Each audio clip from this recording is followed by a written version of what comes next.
There are no Afrikaners who have been killed here in South Africa. It's not true. And there are no 49 Afrikaners who left South Africa. You all know that. It's a fiction. It's drama. A group of older men gathered in Washington to gossip about me.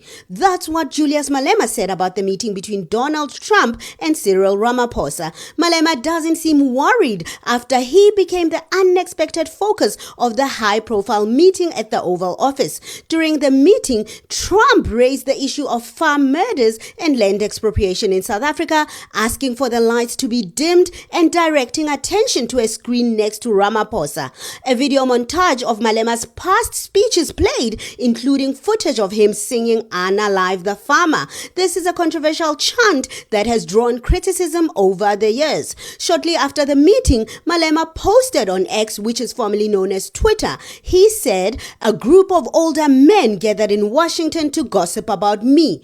No significant amount of intelligence evidence has been produced about white genocide. We will not compromise our political principles on land expropriation without compensation for political expediency." Hello and welcome to today's video, and welcome to the channel once again.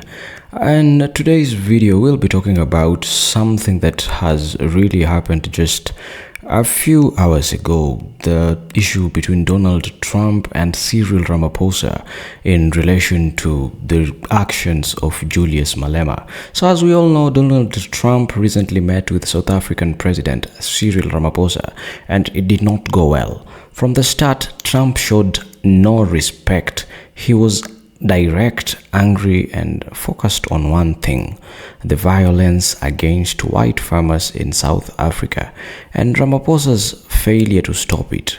You know, he mentioned and called out Ramaphosa for failing to protect the white farmers in South Africa. And what did Ramaphosa do? If anything, Ramaphosa tried to defend himself, but his attempt proved to be futile, because whatever he was trying to say was not strong enough of an answer, or either way, Donald Trump did not give him the chance to do so. Donald Trump confronted him with a fixed mind. He chose to solely believe in his sources and did not give Ramaphosa the chance to explain. And from the look of things, bearing the fact that Donald Trump had a fixed mind on this whole issue, what was the point anyway? Why would he ask Ramaphosa what is going on in his country if at all Ramaphosa will try to explain, and he goes ahead and denies him the chance? Please have a look. You know, the men that you saw, the people that you saw in that movie, those are officials. Those are people that were in office. They had one march, they had a dance in your parliament, whatever you may call it, legislature. Well, let me clarify that. Yeah, let me clarify that, because what you saw, the speeches that were being made, one, that is not government policy. We have a multi-party democracy in South Africa that allows people to express themselves, political parties to adhere to various policies, and in many cases, or in some cases, those policies do not go along with government policy. Our government policy is completely against what he was saying, even in the parliament. And they're a small minority party, which is allowed to exist in terms of our constitution. but you do allow them to take land. No. You do allow them to take land. Nobody can and take then when land. they take the land, they kill the white farmer. And when they kill the white farmer, nothing happens to them. No, there is Nothing happens to There them. is criminality in our country. People who do get killed, unfortunately, through criminal activity, are not only white people. Majority of them are black people. And we have now The farmers are black. The farmers are not black. I don't say that's good or bad, but the farmers are not black. And the people that are being killed in large numbers, and you saw all those grave sites, and those are people that loved ones going, I guess on a Sunday morning, they told me, to pay respect to their loved ones that were killed. Their heads chopped off, they died violently. And you know, I mean, we're here to talk about it, and I didn't know we'd get involved here. But I will say this, that if the news wasn't fake, like NBC, which is fake news, totally, one of the worst, ABC, NBC, CBS, horrible. But if they weren't fake news like this jerk. From the look of things, it is evident who is in control and who is in power. It's definite that Trump is in control. And what about Ramaphosa?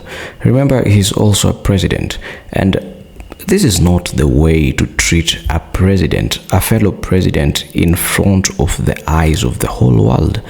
That was not the way that Trump would have handled such a thing, if at all the whole situation was true to begin with.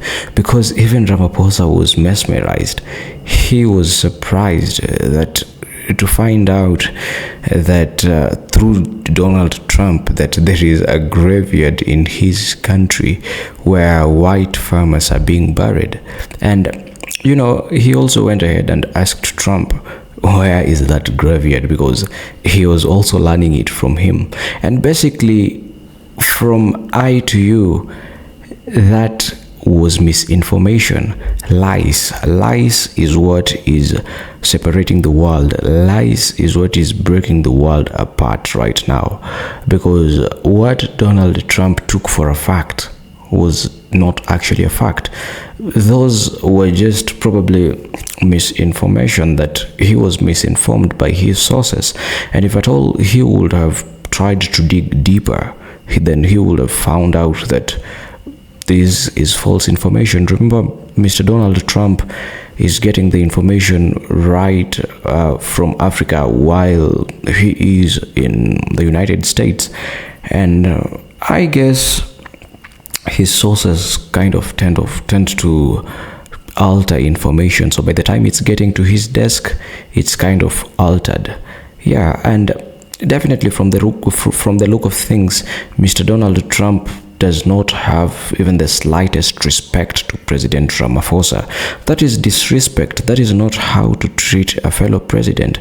And not just that, by the mere fact that President Ramaphosa was seated down there calmly, looking at Donald Trump, insulting him, or maybe belittling him and making him look small, just by the mere fact that he accepted to be looked down upon, means that President Ramaphosa is not really leading his people. He's a sellout. He's just doing what big powers like America want him to do. In that moment, he did not look like a president, because that's not what presidents do. You know, he's a leader in his country, and him allowing another president to look down upon him or to belittle him, it just made him look like a puppet. And the disrespect is something that Julius Malema had mentioned before even Ramaphosa was in the US. Just when Ramaphosa got into the plane to head in the United States of America, Julius Malema mentioned and predicted the disrespect. So it's a waste of time. He's going to, if he wants them to start treating him differently, and is going to beg them to attend the G20, he's going to have to compromise some of the fundamental policies of this country, which were not prepared.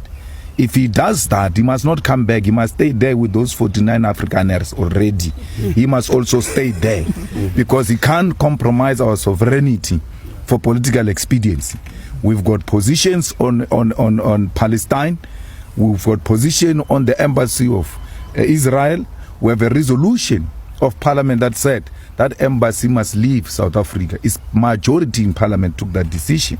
So you cannot go alone as an executive overrule the position of parliament. If he does that, it will be illegal, and we're going to fight it. But all this ain't for nothing. All this is because of the refugees that have been taken from South Africa to America. But are these people really refugees? Please have a look at these and tell me what you think in the comment section.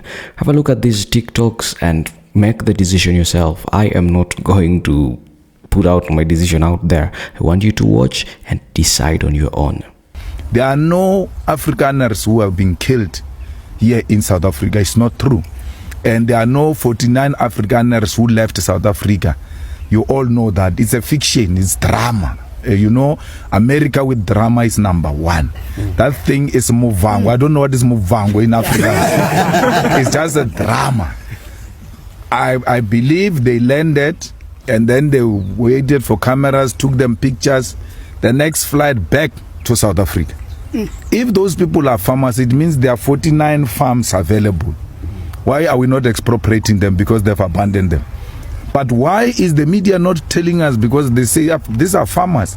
Why is the media, through its own investigation, say to us, this picture you see is a farmer at this. They are not farmers.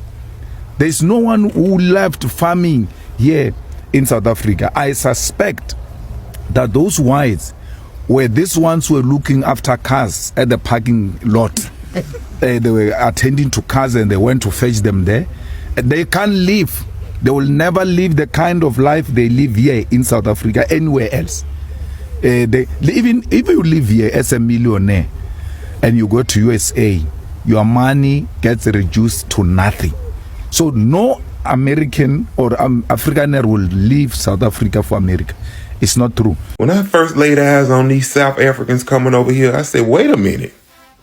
I ain't never seen an obese South African before. I mean, I ain't never, anyway. I'm serious. What?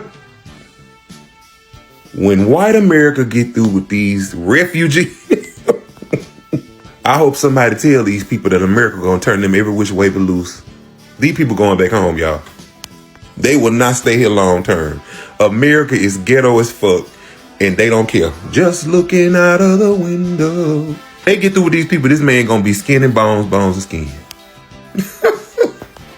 This Afrikaner refugee had a 5-bedroom house and a mining company in South Africa.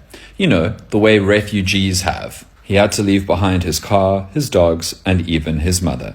You know, the way that families that are in terrible danger and have to flee usually leave behind their mother. He's also a bigot, at the very least an anti-Semite and an Islamophobe. A few years ago, he posted vile, sweeping, stereotypical statements about Jews on the internet, and he also posted clapping hand emojis in response to a post about assaulting Muslims. In his defense, he says that he was standing up for his religion, and he was also on very heavy medication at the time, specifically morphine. And I'm sure we all know that when somebody takes morphine, they suddenly become a hateful bigot. This is well documented. And he says that the land expropriation in South Africa has gone too far, your land becomes worthless. I can't wait for him to find out that America has basically the same expropriation laws as South Africa, they just call it something else. And the silliest part of all, you might be amused to know that this man, who walked away from a quality of life, a standard of life, higher than the vast majority of South Africans could ever dream of having, a 5-bedroom house.